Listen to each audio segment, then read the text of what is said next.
Okay, guys, everyone can hear me okay?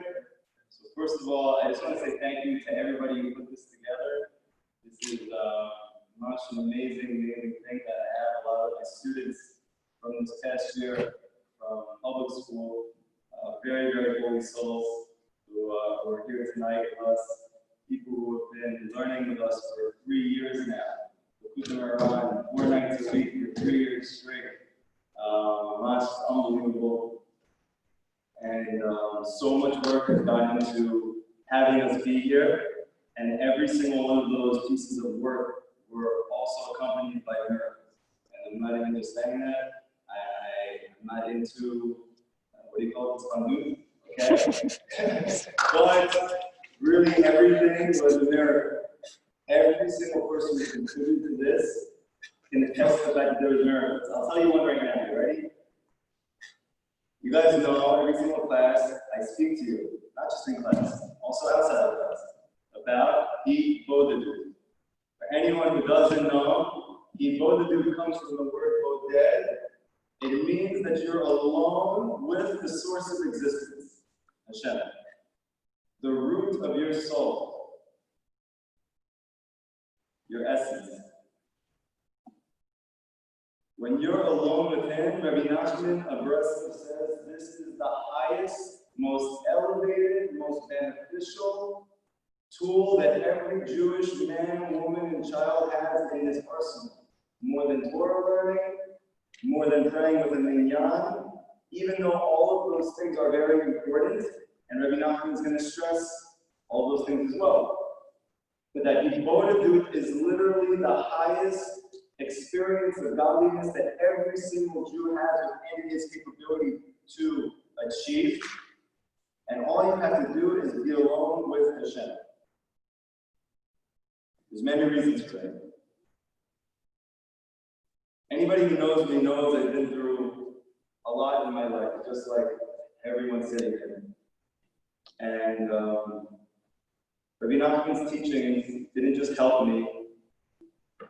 They didn't just make me feel better. They didn't just give me chizuk. They actually saved my life.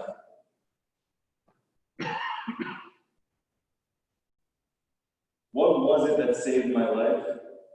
Bodadu.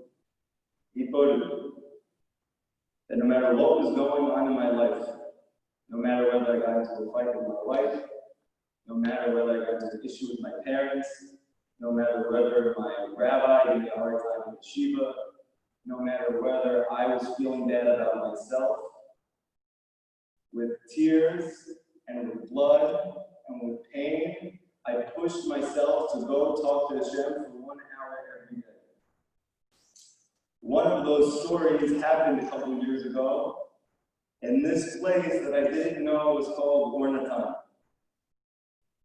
That I was running to Hashem and away from everything else, and I couldn't find a place to do it because it was pouring outside out of nowhere, so I couldn't do it outside. I couldn't do it in my house because then I'm not alone.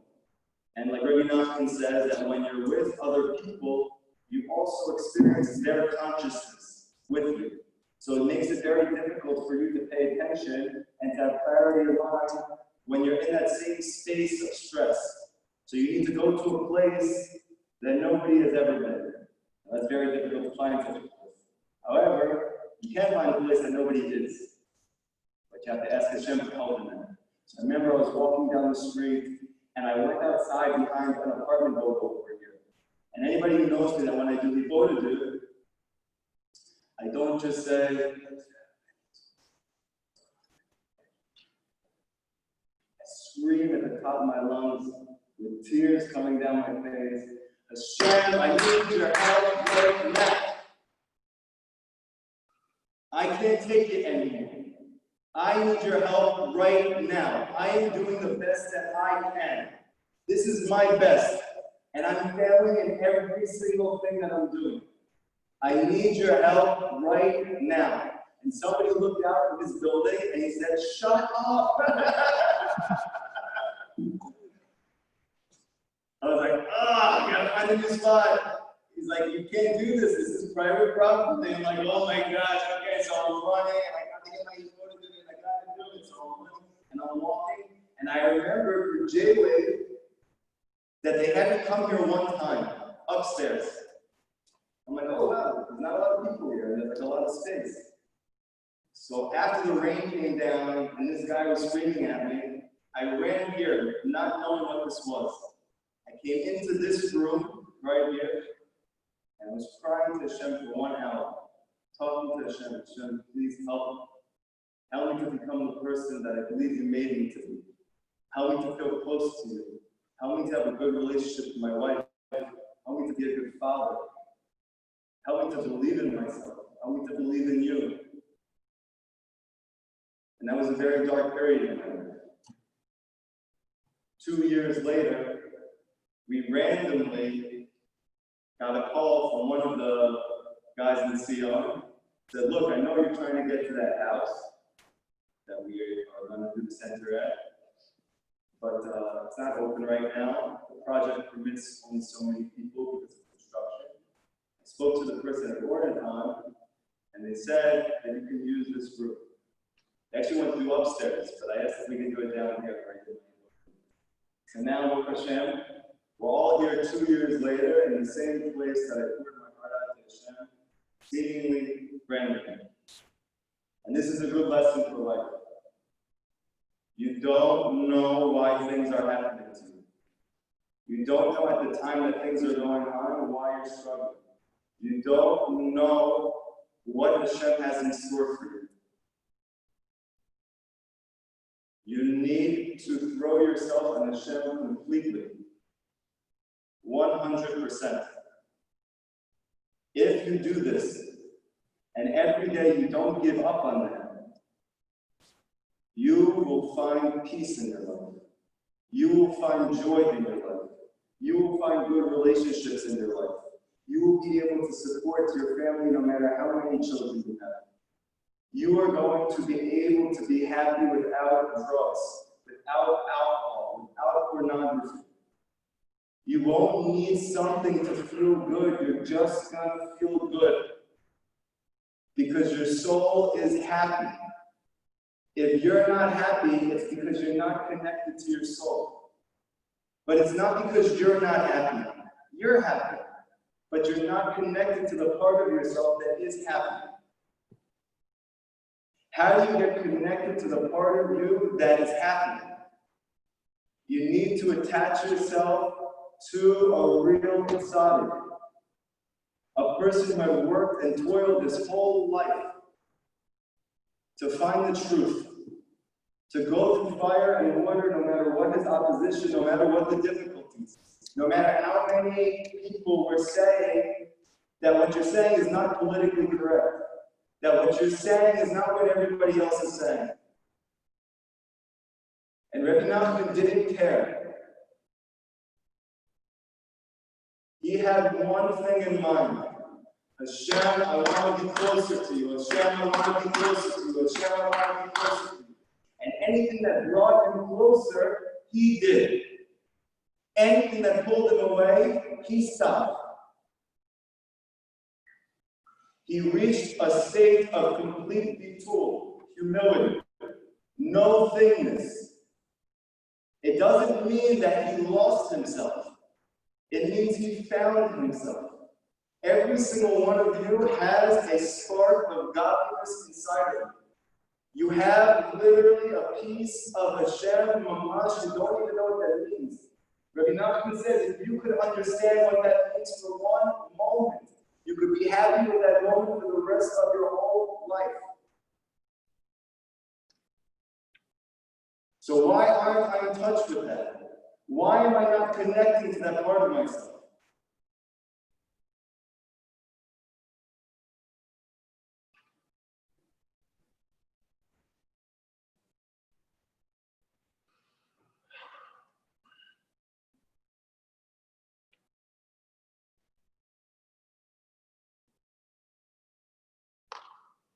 One answer is music.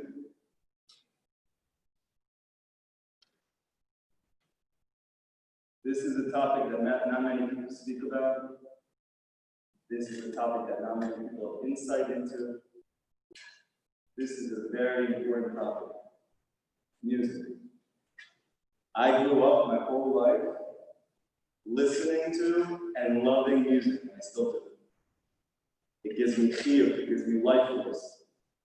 It gives me peace. It gives me a feeling of not being alone. It helps me feel connected to something bigger than myself. I used to go to concerts all the time. All the time. From this concert to that concert, this concert to this concert. And I didn't go empty-handed.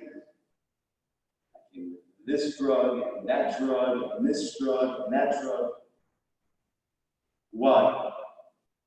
So, the Jewish world, the religious world is going to tell you because there's something wrong with you.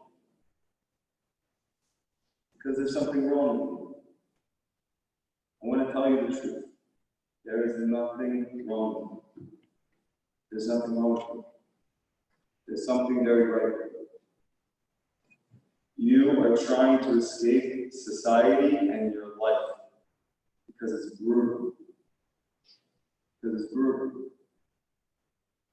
Because society makes you think that your worth is dependent on the results of your actions. If I put in this work, I should have this result. Oh, I didn't have this result. I'm a loser. I suck. Here we go again. I like this girl. I hang out with this girl. I think it's going well. I'm waiting for her text. I'm looking at her text. She didn't text me. Oh my God, what's wrong with me? She doesn't really like me. All of a sudden, you spiral out of control and you start texting everyone trying to get some type of consolation. Looking for wholeness, looking for peace, looking for something inside of yourself to feel real, to feel connected, to feel true. Because we grow up in a society, in a Western civilization that says, you know how you know if you're successful? If things work out the way you want them to. That is nonsense. That is a lie. You don't have to do anything to be good. You already are. You don't have to do anything to be successful. You already are. Whether you make a little bit of money or a lot of money. Whether you find a girl that looks like that or you find a girl that looks like this. Or you don't find any girl. Whether you get these type of grades or you get those type of grades. You are good just how you are. The reason why you're unhappy, that it's hard for you to get out of bed. The reason why you're rolling around watching YouTube for hours and hours and hours is not because there's something wrong with you. It's because there's something right with you. You cannot take this world. Because this world is making you feel that you're nothing. This society is making you feel that you're not worth something special, something beautiful, something incredible.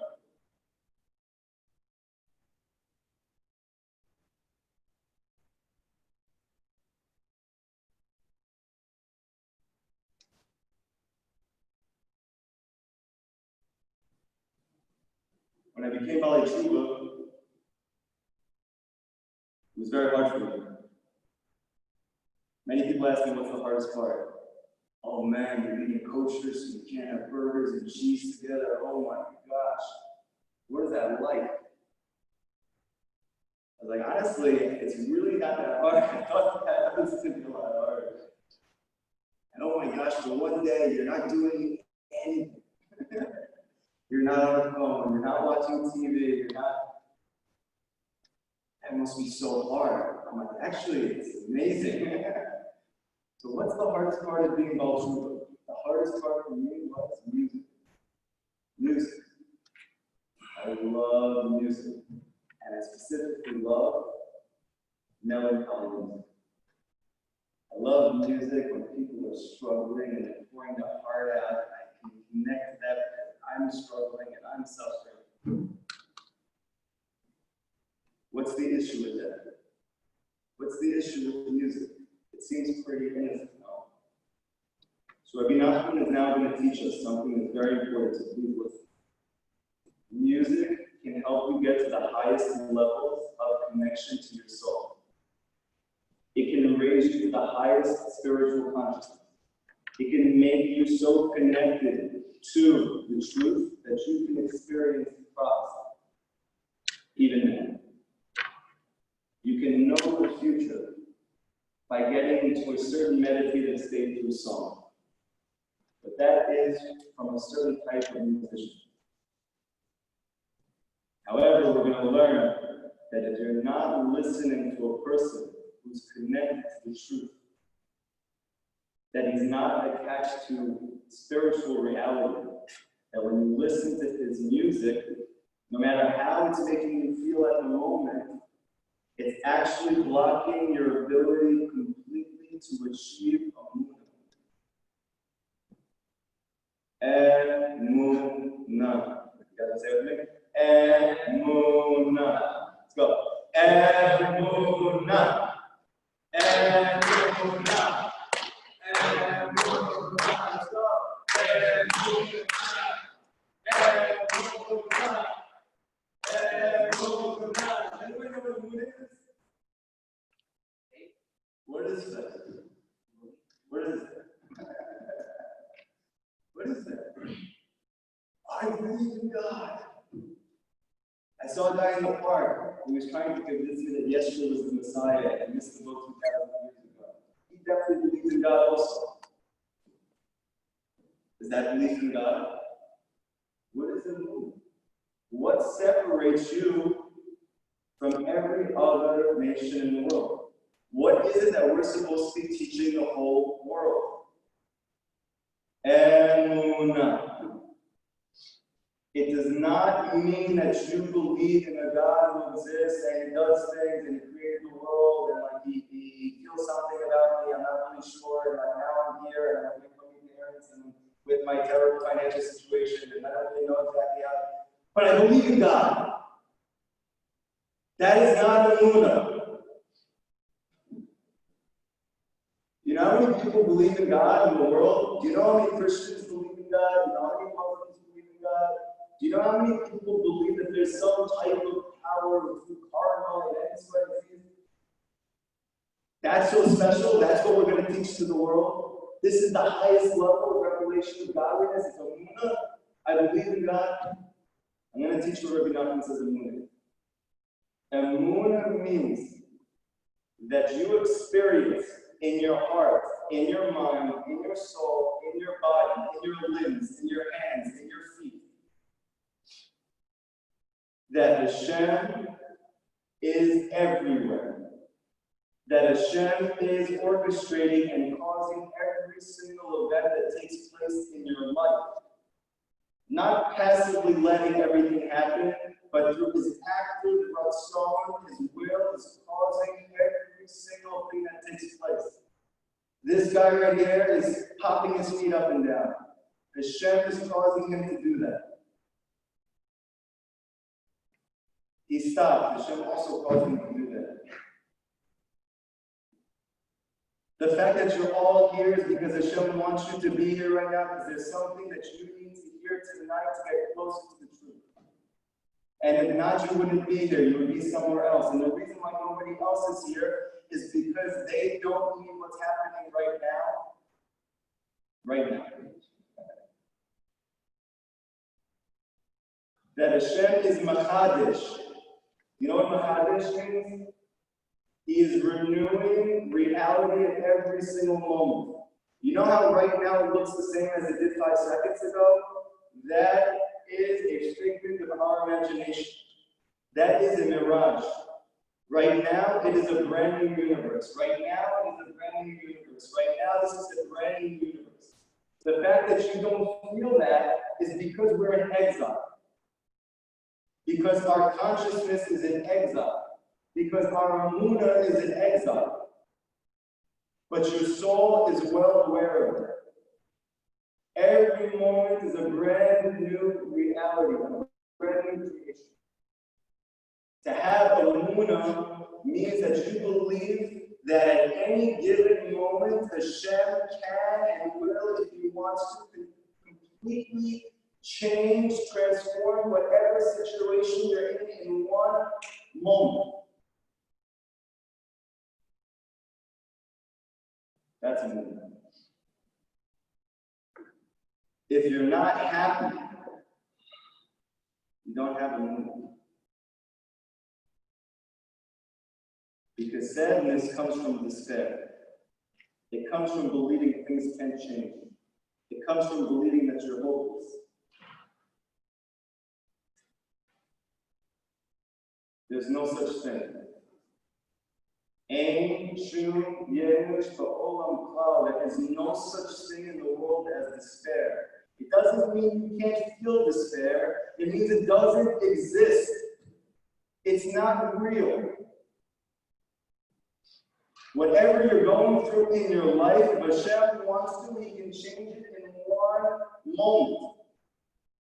Your ability to experience that is dependent on your belief in that reality. To the degree that you believe that Hashem is Machadesh, that He can change everything in one moment, to that degree He will change it for you in one moment. If you think it will take Him years, it will take Him years.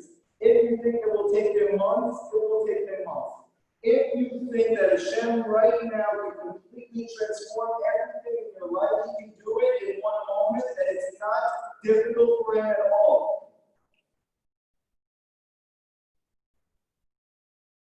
What's getting in the way of us believing that? Music. Music coming from people who don't believe it.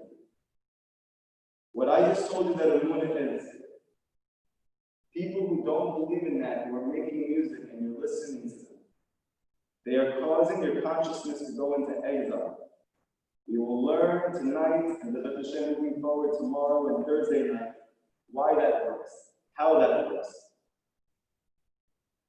But the more that you're listening to music from people who are connected to an inner reality, that are connected to the root of their souls, that have worked on themselves to the extent that they don't think that they are a body that has a soul, but they understand and they experience that they are a soul that happens to have a body. When you hear music from those people, it can bring you to the greatest levels of Emunah.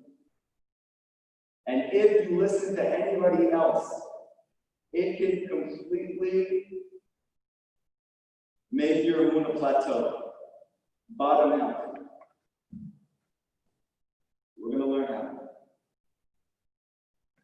To start, we're going to look at a Gemara. Okay? Now, when you learn this piece of Gemara, I want you not to try and figure out how it makes sense. I want you to just listen. Just listen. Okay? Amar Rabba Bar Chana. Oh, actually, you know, I have that right there. Listen to this. Where did this story come about? Where did this Torah come from? Why is Rabbi Nachman teaching this Torah to us? Listen to this. This is Dishma. This is Gevaldik. This is so awesome. Listen. Rabbi Nachman, his whole entire life was hidden as a kid. When other kids were playing, he was out in the woods, in the field, talking to Hashem for hours. Who did he learn that from? His great-grandfather, who used to do the same thing. And when the Baal Shem Tov was a child, and his parents passed away when he was very young, and he was orphaned as a kid, his father said to him before he passed away, Struli, Yisrael, I want you to remember two things. I want you to live with these two things your whole entire life, only these two things and nothing else. He said you should have Yirat Hashem. You should fear Hashem only. That doesn't mean anxiety. That doesn't mean debilitation. That doesn't mean feeling bad about yourself. It doesn't mean being scared to move. It means Emunah. To have Yirat Hashem means you have Emunah. And love every single Jew with everything you have. And forget about everything else. And Shmuel took this to heart. And when the kids were learning in Cheder, he was going into the woods and crying to Hashem and talking to Hashem. And they used to bring him back to the teachers. And they said, there's something wrong with this boy. He was orphaned as a child. His parents passed away when he was very young. He's not all with it. What he knew and he didn't tell them is he was trying to achieve something called Rabbi. That is a high meditative state of connection between your consciousness, your soul, and Hashem as a child. And he wasn't interested in playing with this room. And for 30 plus years, he was a hidden side. People thought he was a beggar. People thought he was poor. People thought he didn't know anything about the Torah. People thought he was ignorant. And they did not know he knew more Torah than everybody. They did not know that he was more connected to Hashem than the whole world combined. They didn't know that because the Baal Shem Tov spent his whole childhood talking to Hashem, he reached the highest levels of connection to godliness, the highest revelations of his own soul. And Rabbi Nachman, growing up in the same house as his great-grandfather, the Baal Shem Tov, always had tzaddikim coming in, talking about his great-grandfather. Stories about this, stories about this, stories about this. And as a young child, he was on fire. Oh my gosh, I don't become excited. If I don't have this debate with Hashem, if I don't achieve this closeness to Hashem, what a waste. I can save the whole world. I can save myself. I can tap into the deepest reality. And he spent his whole entire childhood doing the same thing as great grandmother. Nobody knew. But as time went on, he started to gain somewhat of a following. People started to realize that he didn't just know Torah, he wasn't just keeping the mitzvot, he wasn't just expert in halakha, he was a spiritual master. He was a guru. Many people today, they watch public speakers, they watch psychologists, they watch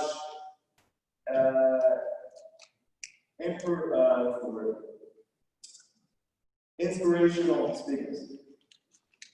And they get so fired up on them. And they want to change their life for like a second, and then they go home and they go back. But with Rabbi Nachman, it didn't go back. They got that inspiration and it stayed with them their whole entire life. By the time he was 30 years old, he became very well known in his circle. And he started to get a lot of opposition. Specifically, it was in a city that was called Likutey. I hope I'm saying it right, in Ukraine. For 2 years, he lived in the city. He had one person who opposed him with such vehemence, with such animosity, with such hatred. A person who was considered one of the tzaddikim of the generation, a person who his biography is written about him that you can get into today's history. That he was telling everybody that Rabbi Nachman was the greatest on the course. He did not believe in Hashem. Everything he was saying was a lie. Don't spend time with him. Don't listen to him. Don't be close to him. Don't be near him. Don't let him buy things from your store. His life was in physical danger in the 2 years that he was in the city. Because of the opposition from this person, whose name was the Shkola Zayda. 2 years.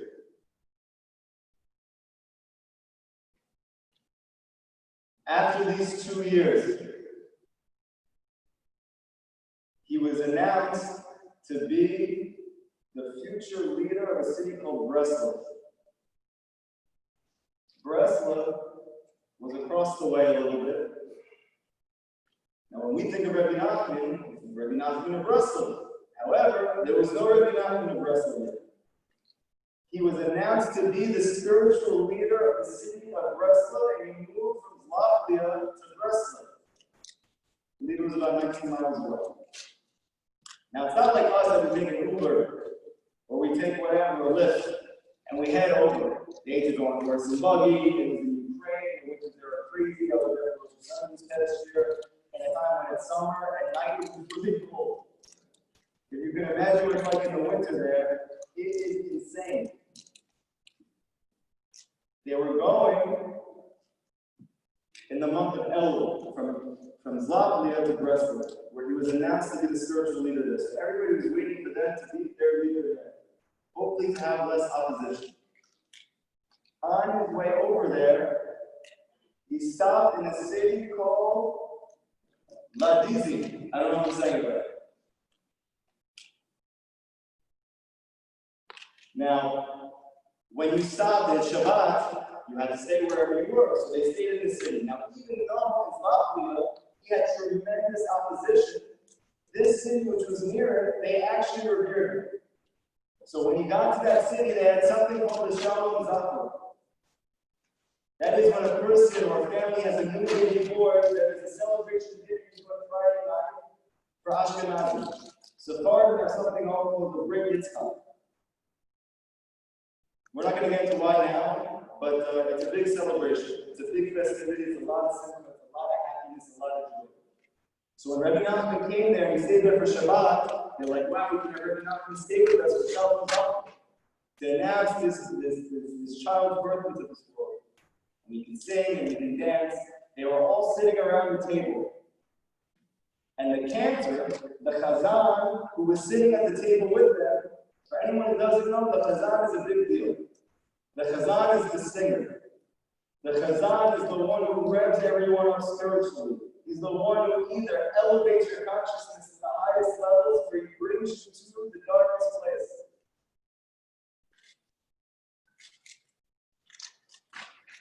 This cantor, even though, Baruch atah Adonai, Eloheinu melech haolam, she'akol nihya bidvarav.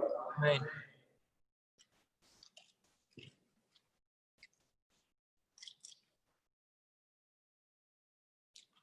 He was sitting at the table, this Chazan, and they asked him to start singing. Rabbi Nachman was there, it was a whole big celebration. They were all excited. They're paying this Chazan a lot of money. And he refused to sing.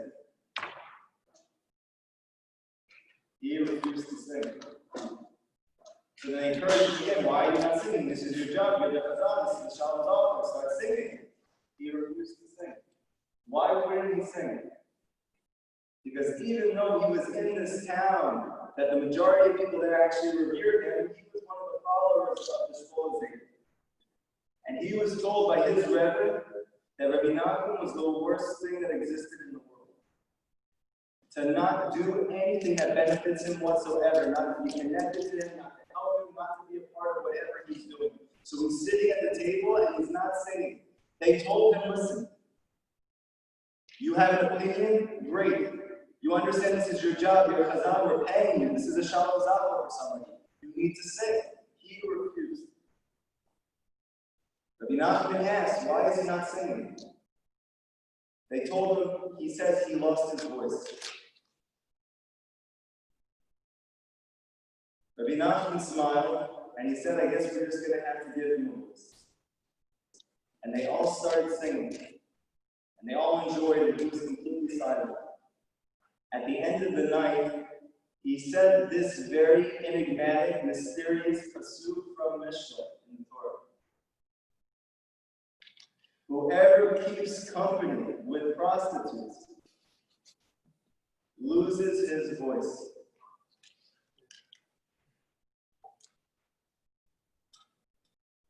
It actually says loses his wealth. We're going to learn in this Torah that the concept of the voice and wealth go together. That if you have a pure voice, you become a vessel for wealth. And if you have an impure voice, then it becomes very difficult for you to make money. So the commentaries explain what does it mean that if you hang out with prostitutes, you lose your wealth. They explain it means you lose your voice. So he said this and he left. And everybody's looking around at each other. What does that do with anything that happens? They had no idea what was going on. They're like, oh, this is your way to leave.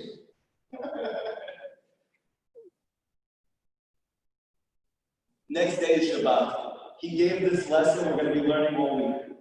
This is the shortest lesson we've done so far. We haven't started the lesson yet. Just giving you the introduction. Very important that you're in the right space to hear the Torah or that. So, The next day on Shabbat, he gave over this Torah. After he gave this over, he left, and he was on the way to Breslov to become the rabbi, which now we know what happened as a result 200 years later. And the next week in that same city, they had another Shalom Zachor. But this time, it wasn't a wealthy person who was having the Shalom Zachor, who was having a newborn boy. It was a very poor person who lived together wherever he could to have this celebration for his son with his community.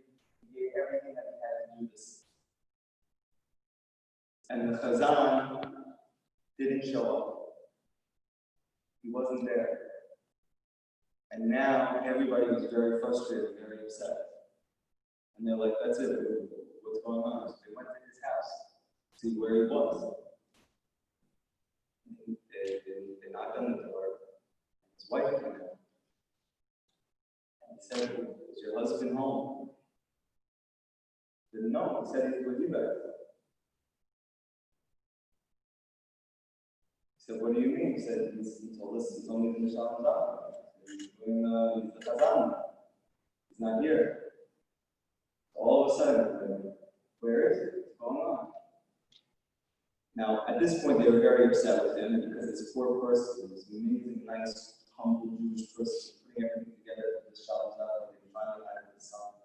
He didn't come for whatever reason. Like that's it, we're going to find him.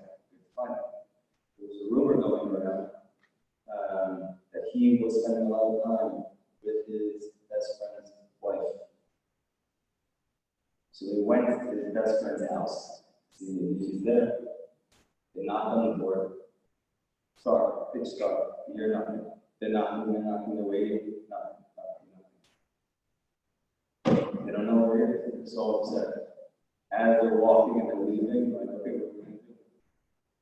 They hear Russell in the back of the house. This guy is running out with his clothes hanging on him, trying to get away and not be seen.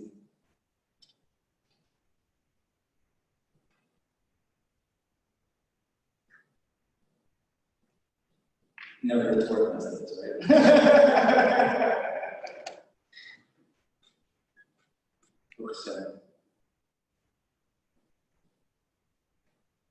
Why was he telling people that he was always at his best friend's house? He said because his best friend has birds in his house, around his house, that sing the most beautiful song. And when he goes there, sorry. When he goes there and he hears this song, he gets so inspired to sing it.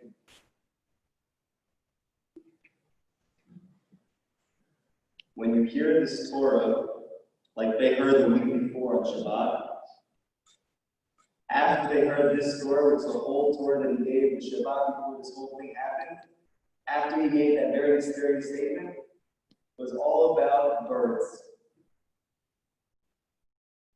and losing your voice. And they realized that he knew, that Rabbi Nachman knew. And that's why he said that anybody who thinks that will cross.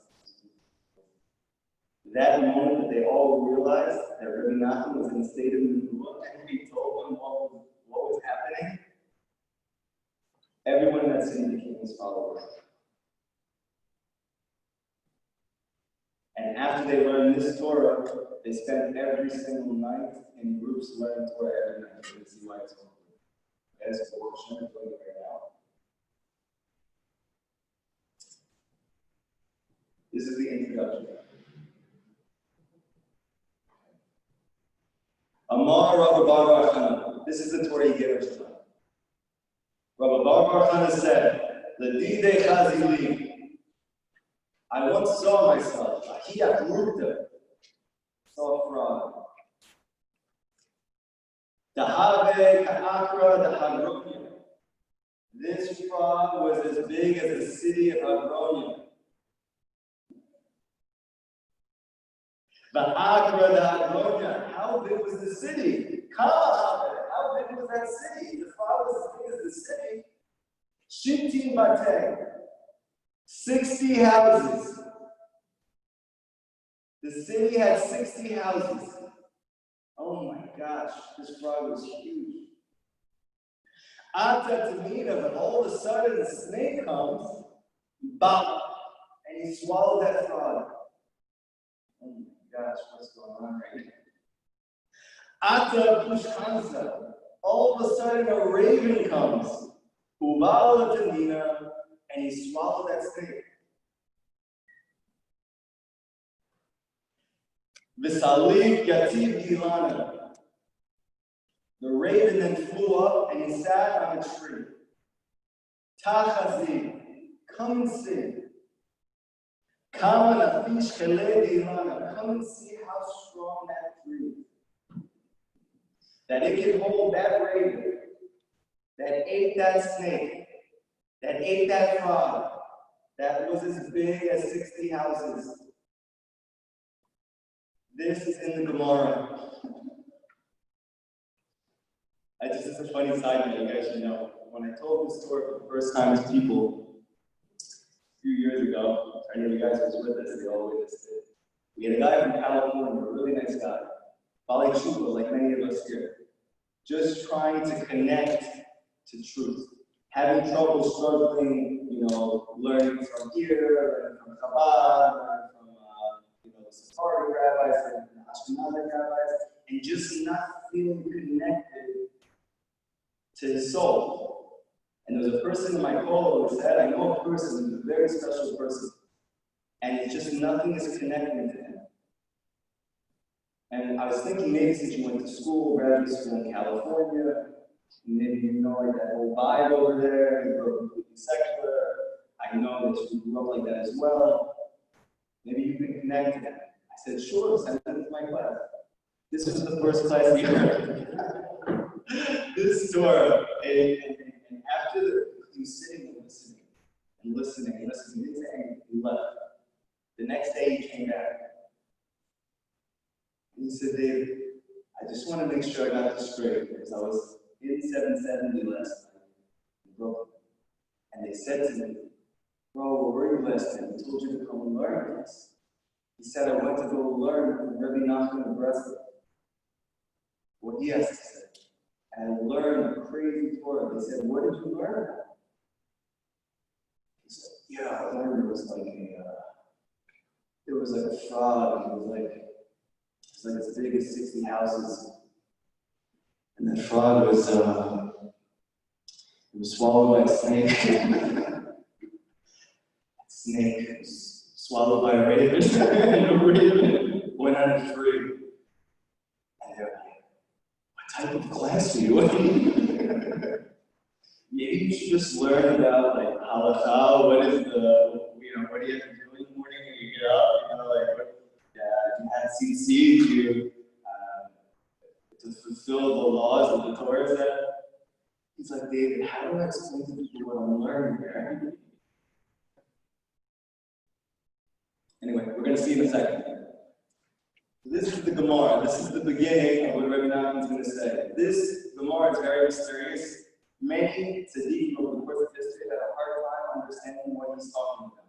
Is this literal? Is this metaphorical? What is this? Rabbi Nachman is going to show that the greatest secrets in the Torah are hidden in this Gemara. And it all to do with singing.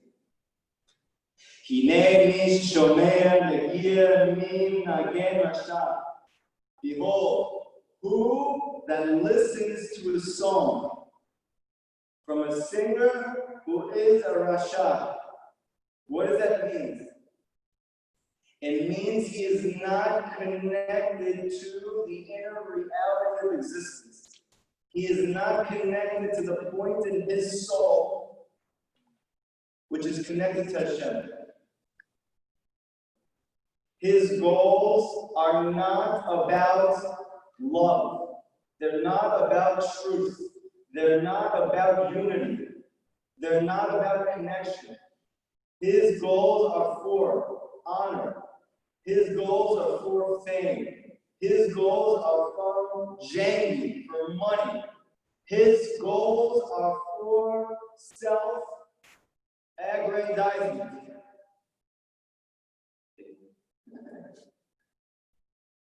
Elevation of myself. I guarantee you, every single person that you are listening to on the radio, whether it is rap music, whether it is trap music, whether it is techno, whether it is, yeah, you can do this better. Whether it is classic rock from the 70s, all of it, even though some of it may be coming from a good place, if a person has not connected to his neshama, he is not attached to himself to the root of his soul, he is not worked on cultivating that relationship with the source of existence, and he is singing, his voice is, and the influence it's going to have on you is actually going to nullify your Emunah. It is going to take away your ability not just to know that God exists, but to feel it in your heart, to walk around with a smile on your face, to walk around knowing that every single thing that happens to you is from the Ribono Shel Olam, that everything that happens to you is only because Hashem loves you, that everything that happens to you is the very best thing that can ever happen. How do you know? Because it happened. Can you ever experience that? Can you ever actually feel that? That I tripped and I sprained my ankle and I'm smiling from joy. That my parents rebuke me and I realize as they're screaming at me that this is the best possible thing that could be happening to me. If anything better could be happening, that's what would be happening. Many of us have been through trauma. Many of us have been through abuse. Many of us have been through substance use and addiction. Many of us have been rejected by women, by our parents, by our jobs, by society.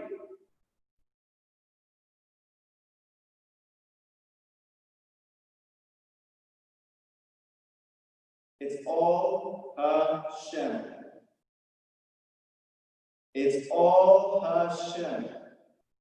There is nothing else besides Hashem.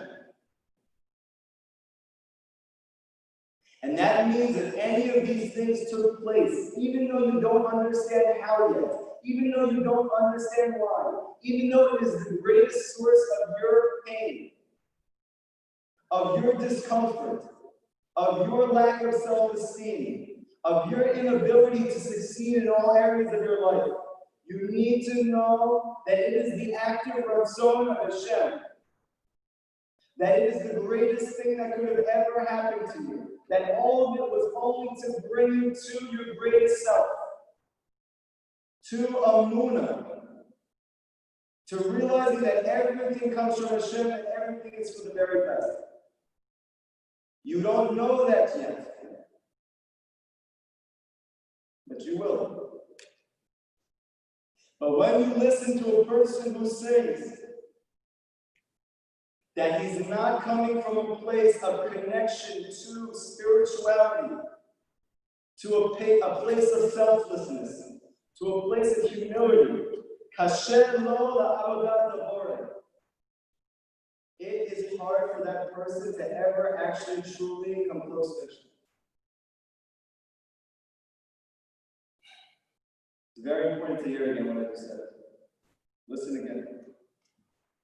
A person who listens to music and hears the voice of the singer. And if you want to know what about the singers I'm listening to, you are going to have to talk to Hashem about that and ask him what he thinks. But I have a good feeling that 99.999999999% of the music that you're listening to, it's not because the people are bad people. It's not because they don't want good things. It doesn't mean that they don't have a peace inside of them that's very holy. It just means that they are very attached to their ego. And the reason they're singing is only to increase their self, because they think that's what's going to make them happy. That's every single person on the radio. When you listen to that music, Rabbi Nachman says it's going to be very hard for you ever to be close to Hashem.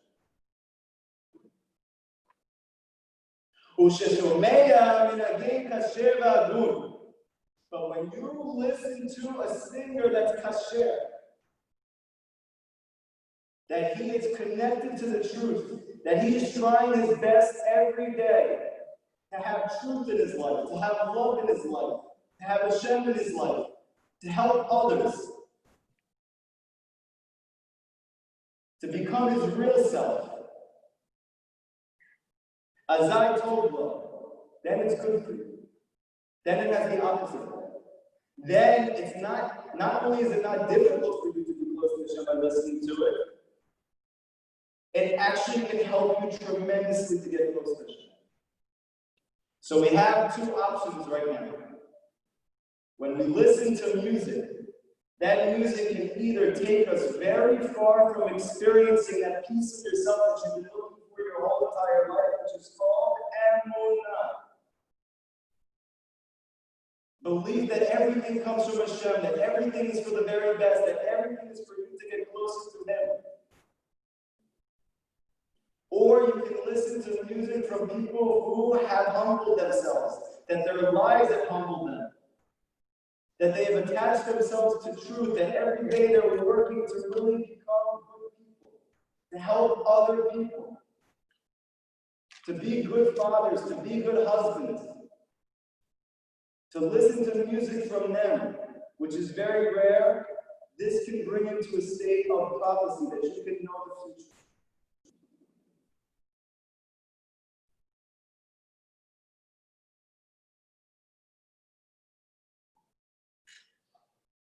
Prophecy. Prophets. We're going to get there. 10 o'clock now. If it was up to me, I could do this with 5 more hours, 6 more hours, 10 more hours. However, and hopefully one day we'll be able to do something like that. But this is just the beginning. Tomorrow we're going to get much deeper into this Torah, and you're going to come away with a lot of solid, practical information about how to connect to this reality as well as the deepest secrets of creation. You're going to get both. This is one of the beautiful benefits of Rabbi Nachman of Breslov. He will give you the deepest secrets of creation, and he will give you the simplest, most practical ways to experience the greatest revelations of your soul. And I'm telling you right now, believe me when I'm telling you, if Rabbi Nachman can take someone like me, who was a self-proclaimed atheist my whole life, who was addicted to cocaine, to alcohol, to marijuana, to sexual gratification, to promiscuity. I went to school for a few years, but I forgot these words about it. Someone who was going around to everyone he knew saying, "You believe in God? Are you a moron? Are you in a cult? Are you trying to stop the progress of the entire world? You know that all wars were caused in the name of God? You know how many people use God as an excuse to hurt others? You know how many millions of people died because they said God wanted them?"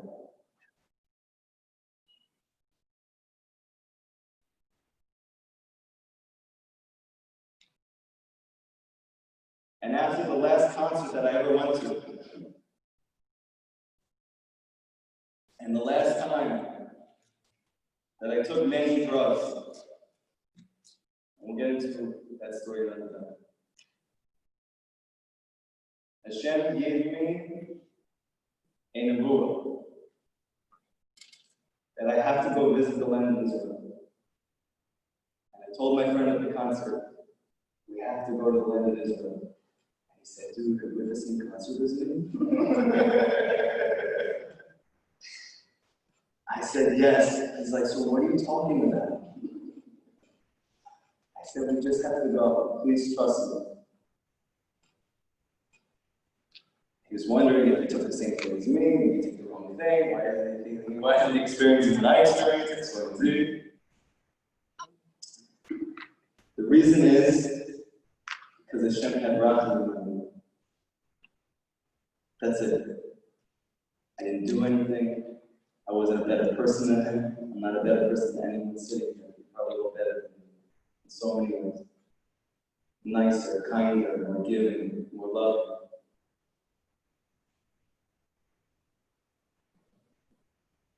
And I begged my friend that we should go.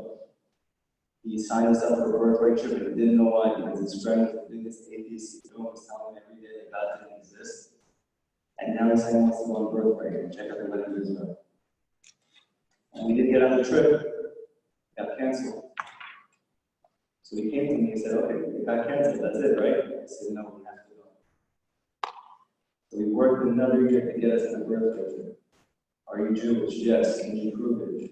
How do you know? And my rabbi's name is Wendy. You know, he was like, I don't even know. Thank God, we somehow got on the trip eventually. We were the oldest people on the trip by far, and I was definitely the biggest atheist in that whole going over there. And I saw a person wrapping his nose for the first time, and I never even knew what it was. I was like, yo, Dave, you see this guy? He's putting a rope around his arm. And he's talking to himself. What type of trip did you get us on? Why can't we just go visit the land? What is it?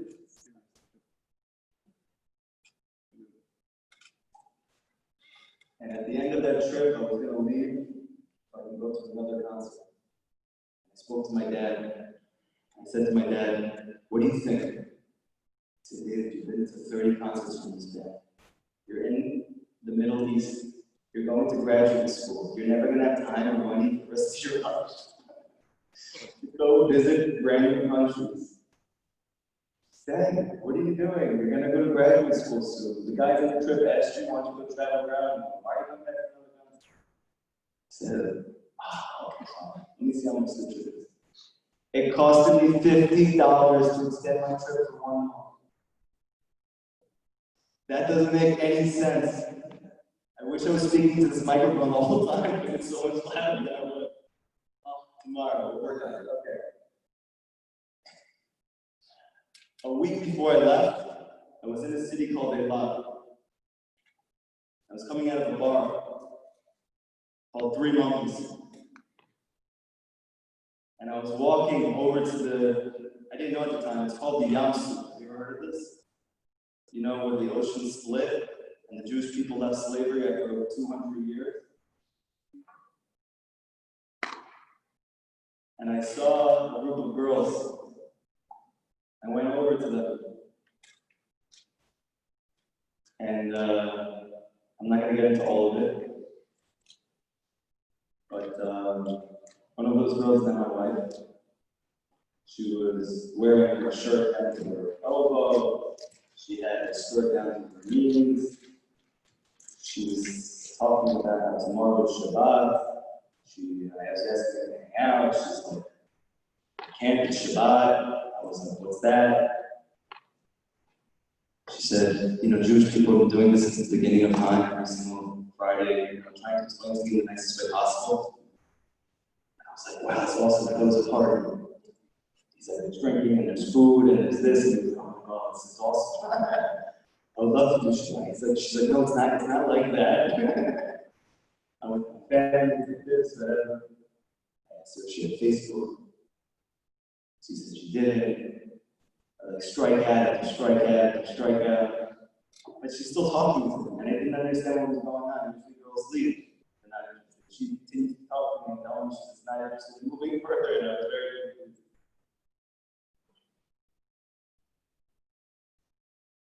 It was the first time in my life, by the way, you should know. It was the first time in my life that I ever said to myself, this is not mine.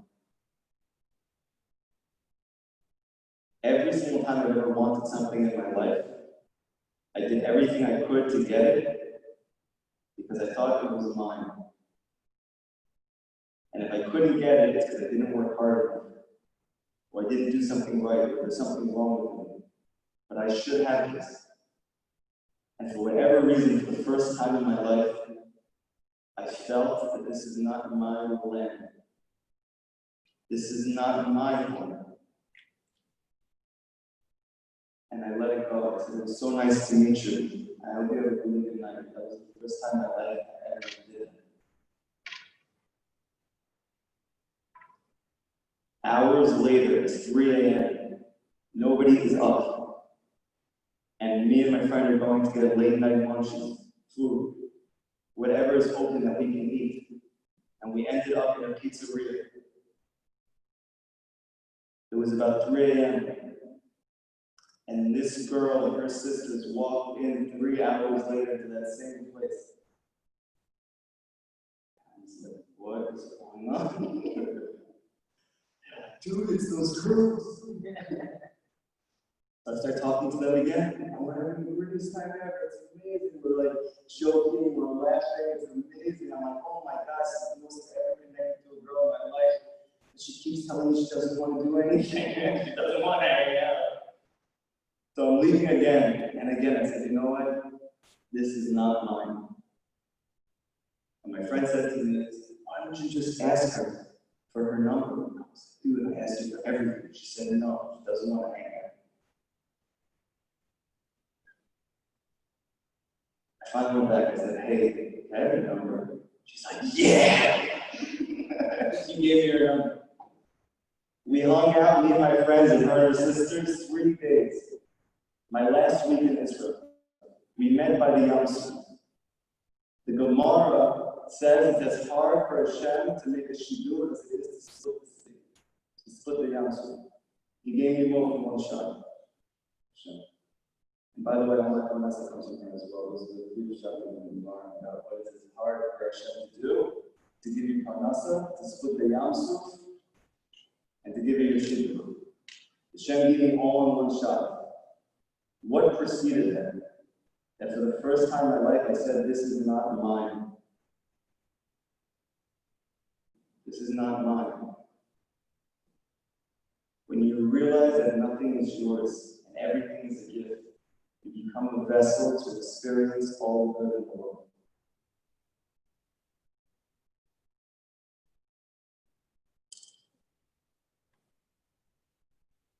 And, Baruch Hashem,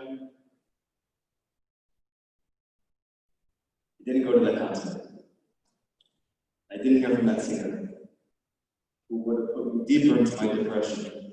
And who knows if I would have survived my next alcoholic binge or stimulant fest or whatever else that I was doing, because I was literally very surviving. My parents had no idea I was doing all of this. Another time I'll tell you that how I actually almost died. Rabbi Nachman took me, that person, and everything you're hearing from him is from him. All of the good in my life came from learning his Torah.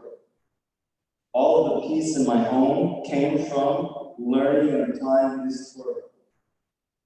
All of the friendships that I had that are real came from learning and applying this Torah.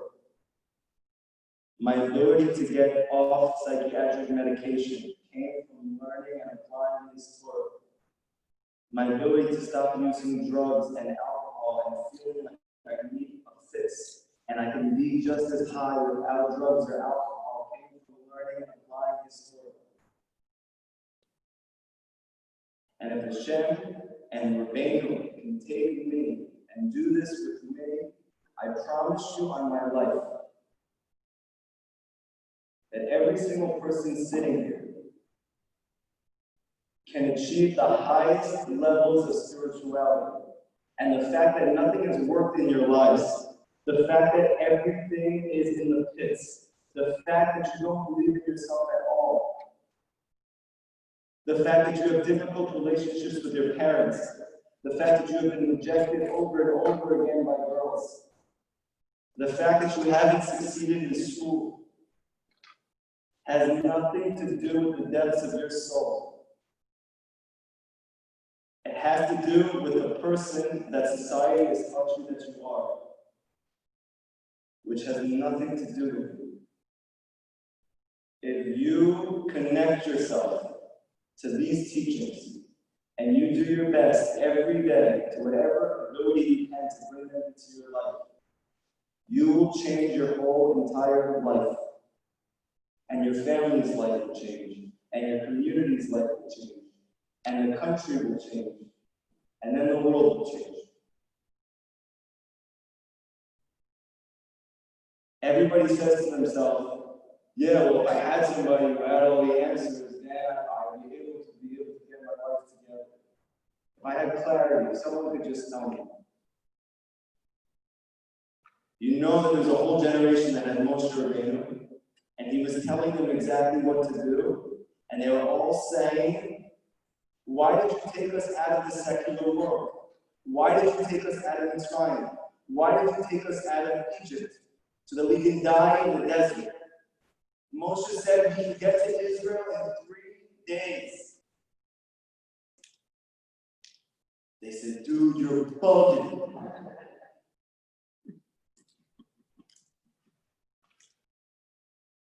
The Torah teaches they could have got to Israel in 3 days. It took them 40 years. They kept circling around the land and didn't even know that they were circling. That land of Israel is your soul. Your soul is called Eretz Yisrael. Moshe, the tzaddik, can get you there in 3 days. If you but believe in him. If you don't believe in Moshe and his power to help you, if you don't believe in a real tzaddik and you're not connected to him, it can take you 40 years. Rabbi Nachman says every single Jew should be yearning and pining every day of their life to be going to the land of Israel. They used to ask him every day, Nachman, Rabbi Nachman, where are you going? He said, wherever I'm going to the land of Israel. But he wasn't, because he was praying. The land of Israel is your soul. The Gemara says that if you live in the land, it's like you have a God. If you don't live in the land, it's like you don't have a God. What land is that? It's called your innermost self. Your essence, the root of who you are. When you travel to that place, when you don't give up on that place, when you believe in that place, and no matter what anybody tells you, you're not going to be able to make parnassim in that place. You're not going to be able to make money in that place. Society is different there. You're not going to mean anything over there.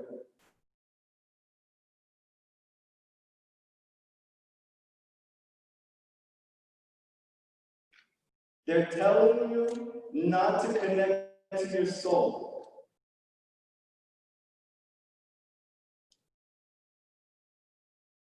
Because the Gemara says 3 things come with suffering. Olam haba, the next world, which is forever. The land of Israel.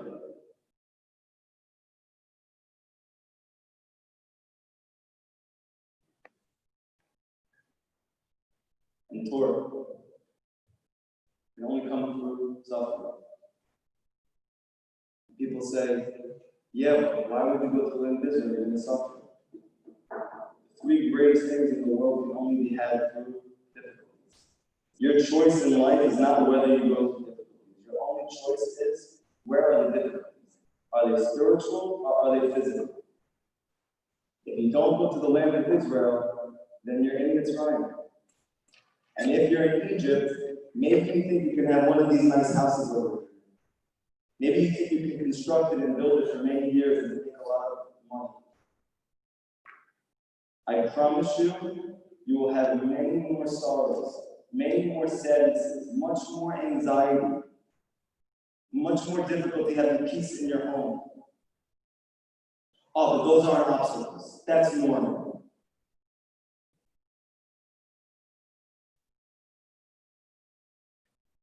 But to go to the land of Israel, to connect to the root of your soul, and to try and find a piece of you that you've been looking for your whole entire life, and to struggle to do it. It's not kedai. This isn't the time.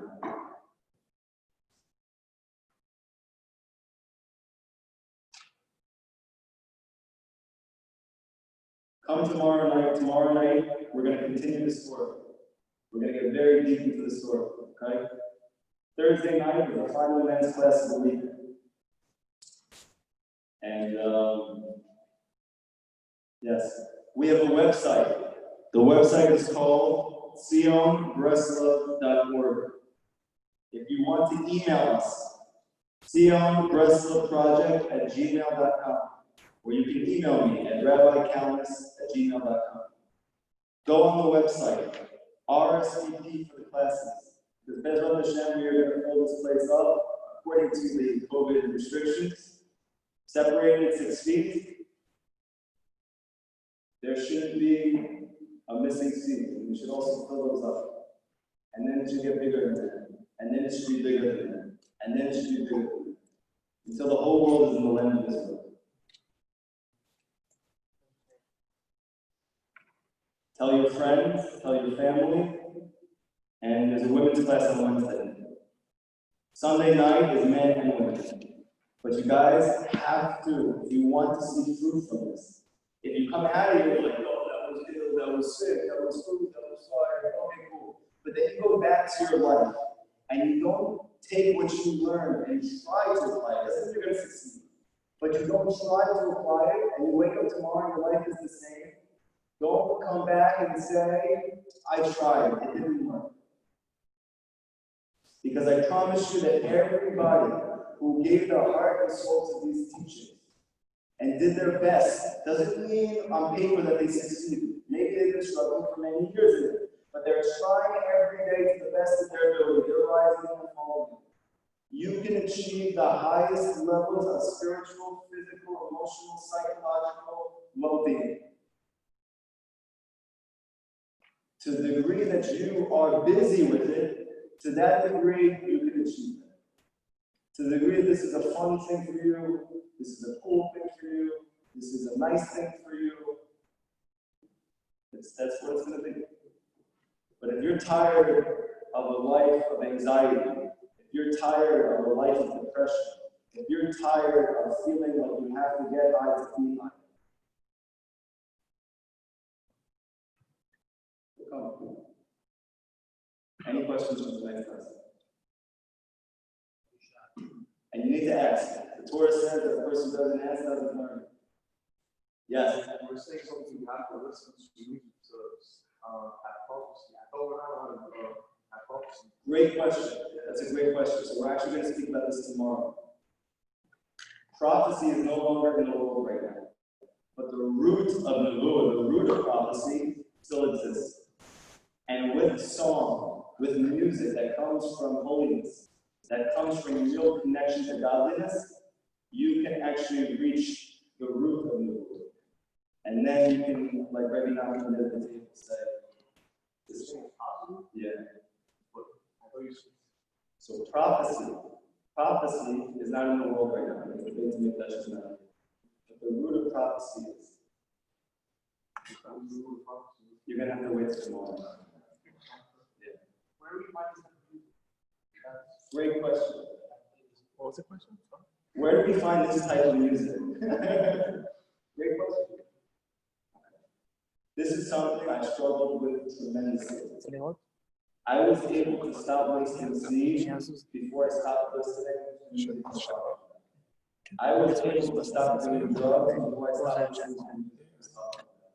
I was able to teach and learn Torah all day and night before I stopped listening to music.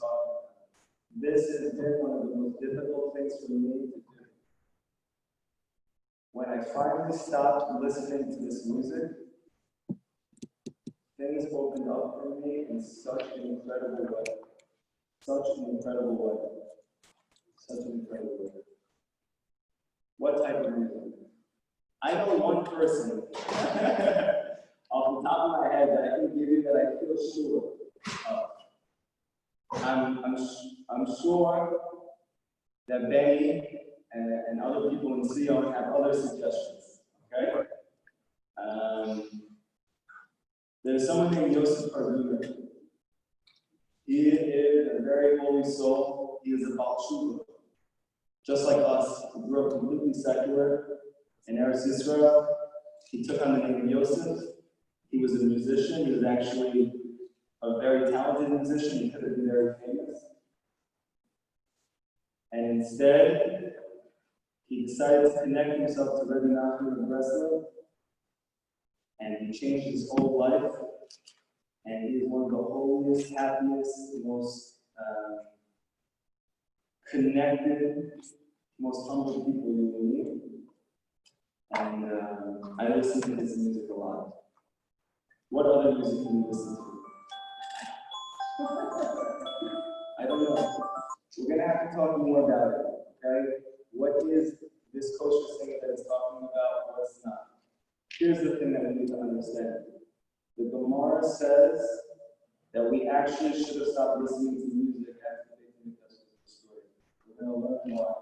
The fact that we're able to listen to music is actually a heck of a miracle. They gave us permission to listen to music. Now we all listen to music and we go crazy with it. Why? Because we're so connected to music. We're going to find out in the Torah. Because we are all sparks of Mashiach, that's why we're so connected. It's not because of drugs, it's not because of technology, it's not because of anything. It's because our souls are rooted in the consciousness of music. Right? That's why we all love and so connected to music.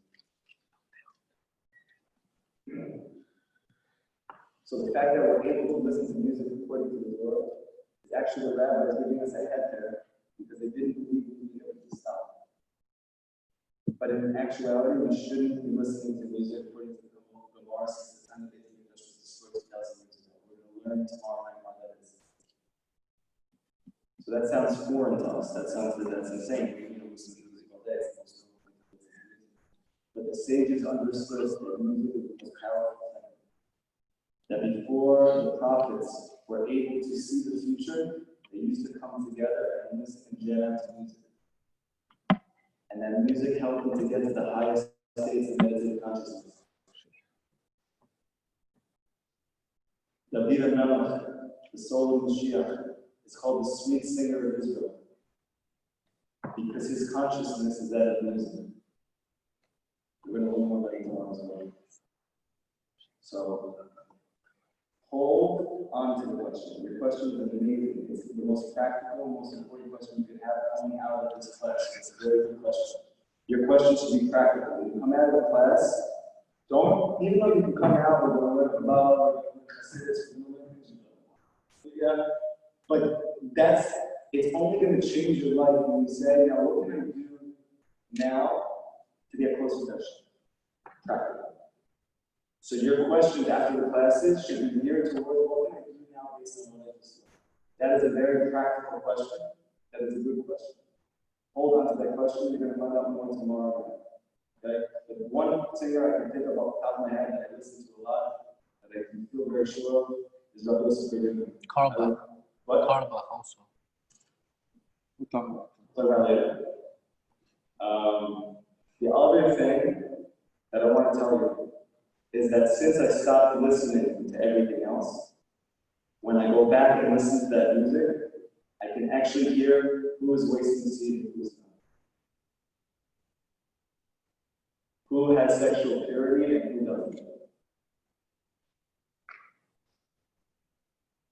When you only listen to and connect yourself to godliness, your mind opens up in a way you can never possibly imagine. You can experience things that you could never even think to do.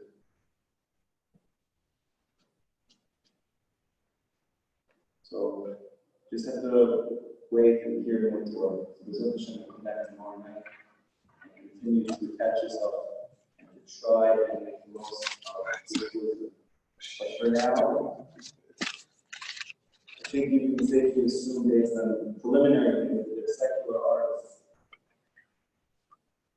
They're probably not trying actively to connect to spirituality. Doesn't mean they have big souls, doesn't mean they're not very spiritual people. But we're going to learn that the main cause is sexual purity. And as long as they have not attained a very high level of sexual purity, that voice completely nullifies your religion.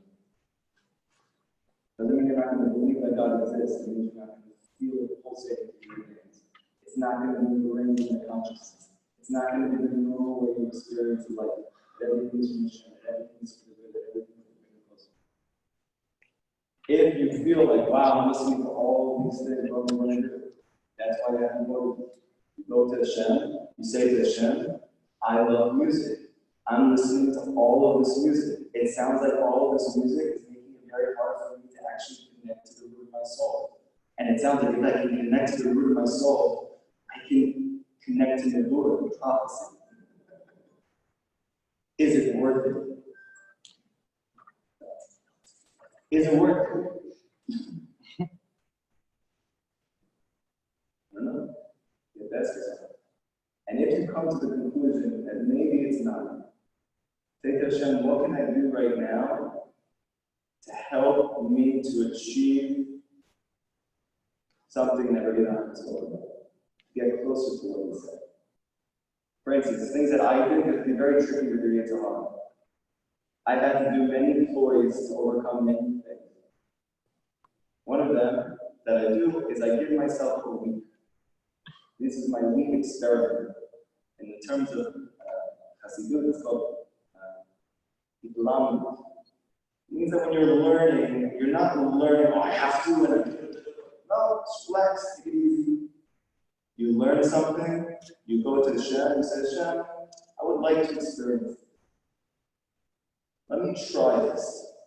Okay? So what I do is I say for 1 week, I'm going to try not listening and see if I experience anything different.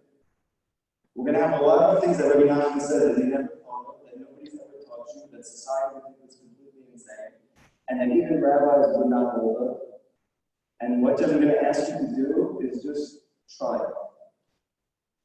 And if you come back and you say, you're not doing it, but maybe everything he says is true.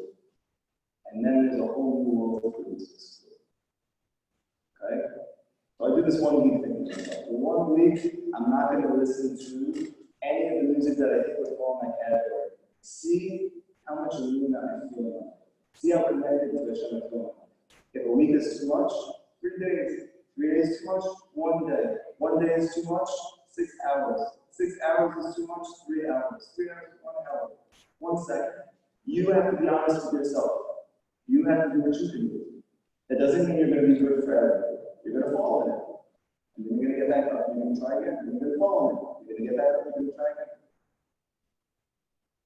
But ultimately, if you don't give up and you connect yourself to Hashem, and you throw yourself in Hashem, and you believe and you resonate with what we're talking about, you will be able to experience everything that we have. Any other questions? Did you want me to say something about it? Thank you so much, everybody. Please come tomorrow night and let's continue this. And bring your friends. Let's bring the glory. I don't want to hear about it. I don't want to hear about it. I don't want to hear about Rabbi Kalmus here. It's coming right now. Let's do something. Rabbi says, you want to do something, go do it. You want to bring Mashiach closer, go do something. Don't, not a day from now, not a week from now, not a month from now, not a year from now. What can I do right now that brings redemption to myself, to my family, to my community, to the world closer? And whatever that thing is, just go do it. And then tomorrow when you wake up, do that again. And then when you wake up the next day, do that again. And they're going to say, well, what about planning? And you have to make sure, and then you have to get this, and you have to sheker, it's a lie, it's a lie, it's a lie.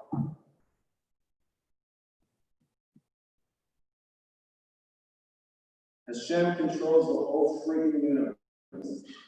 A leaf doesn't turn unless he wants it to. You have to do and throw yourself in the Shem completely. Stop planning, go do something. Go help somebody. Do something good for yourself. Now, when you leave here, ask yourself, what can I do now? When you wake up tomorrow, what can I do now? We're going to read verse 22 tomorrow, verse 22 in the year. You learn this from Western civilization. It's all complete life. Is it video? How I end it? I just click end? No, I will. Yeah. Just click end. Okay. You guys want to pray our reading? Anybody pray our reading? I did. Y'all did? We had 10 people pray our reading? No. Thank you so much, everybody. Have a great night. See you tomorrow.